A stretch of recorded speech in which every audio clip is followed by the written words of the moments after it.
menjelaskan pengertian dari fuzzi. Logika fuzzi merupakan suatu logika yang memiliki nilai kekaburan atau kesamaran yang biasa disebut sebagai fuzziness antara benar atau salah. Logika fuzzi dapat digunakan dalam bidang teori kontrol, teori keputusan, dan beberapa bagian dalam manajemen sains. Kelebihan dari logika fuzzi yakni mampu dalam proses penalaran secara bahasa atau linguistics reasoning, sehingga dalam perencanaannya tidak perlu lagi kesamaan matematik dari objek yang dikendalikan. Contoh aplikasi logika fuzzi adalah dalam kehidupan sehari-hari. Di tahun 1990 pertama kali dibuat mesin cuci dengan logika fuzzi di Jepang. Sistem fuzzi digunakan untuk menentukan putaran yang tepat secara otomatis berdasarkan jenis dan banyaknya kotoran serta jumlah yang akan dicuci.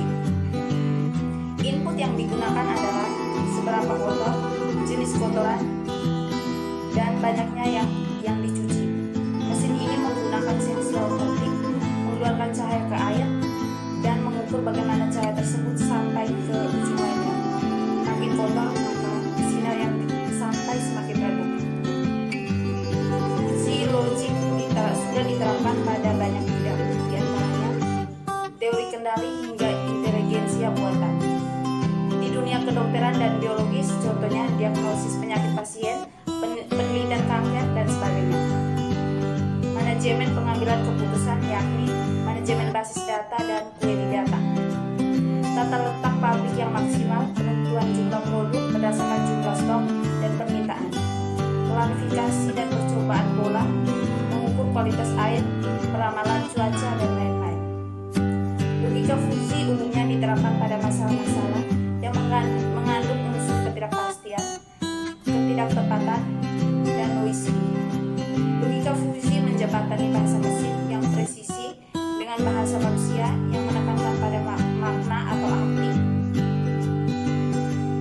Logika fuzzi dikembangkan berdasarkan bahasa manusia atau bahasa alami. Metodologi desain sistem fuzzi. Untuk melakukan perencanaan suatu sistem fuzzi perlu dilakukan beberapa tahapan sebagai berikut. Yang pertama, mendefinisikan karakteristik model secara fungsional dan operasional. Pada bagian ini perlu diperhatikan karakteristik apa saja yang dimiliki oleh sistem yang ada. Kemudian dirumuskan karakteristik operasi-operasi yang akan digunakan pada model fuzzi. Yang kedua, melakukan dekomposisi variabel model menjadi himpunan fuzzi. Dari variabel-variabel yang telah dirumuskan, dibentuk himpunan-himpunan fuzzi yang berkaitan tanpa mengesampingkan domain. Yang ketiga, membuat aturan fuzzi. Aturan pada fuzzi menunjukkan bagaimana suatu sistem beroperasi. Yang keempat, menentukan metode defusi untuk tiap-tiap variabel solusi. Pada tahap defusi akan dipilih suatu nilai dari suatu variabel solusi yang merupakan konsekuen dari daerah fuzzi. Metode yang paling sering digunakan adalah metode centroid. Metode ini memiliki konsistensi yang tinggi, memiliki tinggi dan lebar total daerah fuzzi yang sensitif. Dalam penyajiannya, variabel-variabel yang akan digunakan harus cukup menggambarkan kefuzian, tetapi di lain pihak, kesamaan-kesamaan yang dihasilkan dari variabel-variabel itu haruslah cukup sederhana, sehingga komputasinya menjadi cukup mudah. Contoh-contoh masalah yang mengandung ketidakpastian. Yang pertama, seorang dikatakan tinggi jika tinggi badannya lebih dari 1,7 meter. Bagaimana dengan orang yang mempunyai tinggi badan 1,6999 meter atau 1,65 meter? Apakah termasuk kategori yang tinggi? Menurut persepsi manusia, orang yang mempunyai tinggi badan sekitar 1,7 meter dikatakan kurang lebih tinggi atau agak tinggi. Yang kedua, kecepatan pelan didefinisikan di bawah 20 km per jam. Bagaimana dengan kecepatan 20,001 km per jam?